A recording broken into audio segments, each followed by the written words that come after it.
लेकिन बाद में ये समझ में आया कि इसमें पीछे से इसके बड़ा होने का और सक्सेस का एक बड़ा कारण ये भी था कि पीछे से बीजेपी आरएसएस वाले इस मूवमेंट को सपोर्ट कर रहे थे कांग्रेस की सरकार गिराने के लिए, उसको बदनाम करने के लिए, गिराने के लिए।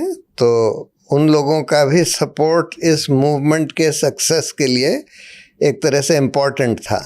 लेकिन उस समय मैं बहुत क्लोजली ये नहीं देख रहा था कि एक्चुअली आरएसएस और बीजेपी इसमें इन्वॉल्व्ड हैं। लेकिन उसका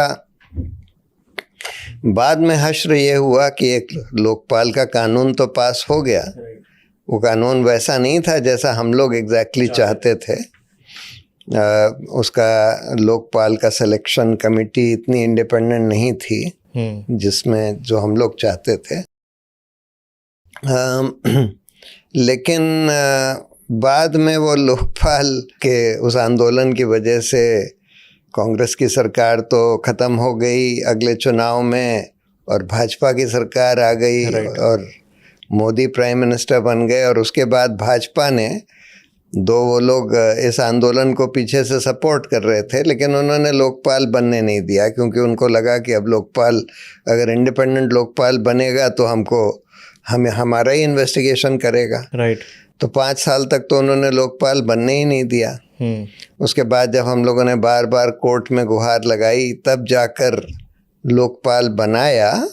लेकिन उसका सिलेक्शन क्योंकि काफ़ी हद तक उन्हीं के हाथ में था, गवर्नमेंट के हाथ में था, उसमें सिलेक्शन कमेटी में प्रधानमंत्री, लोकसभा के speaker, leader of opposition, chief justice और एक जूरिस्ट, जो कि ये 4 लोग मिलकर सेलेक्ट करते हैं।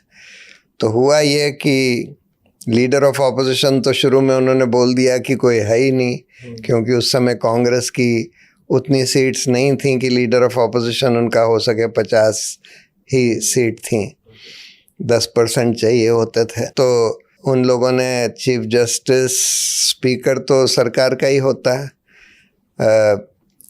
Prime minister, speaker, chief justice का एक नॉमिनी जज उन्होंने नॉमिनेट कर दिया किसी जज को, और उसके अलावा एक जूरिस्ट जो इन तीनों ने मिलकर सेलेक्ट कर लिया। जूरिस्ट भी अपना ही आदमी लगा दिया, जो अटॉर्नी जनरल थे मुकुल रोहतगी शुरू में। तो अब इन लोगों ने मिलकर जिसको चाहते थे सेलेक्ट कर लिया, और ऐसे ही लोगों को सेलेक्ट किया।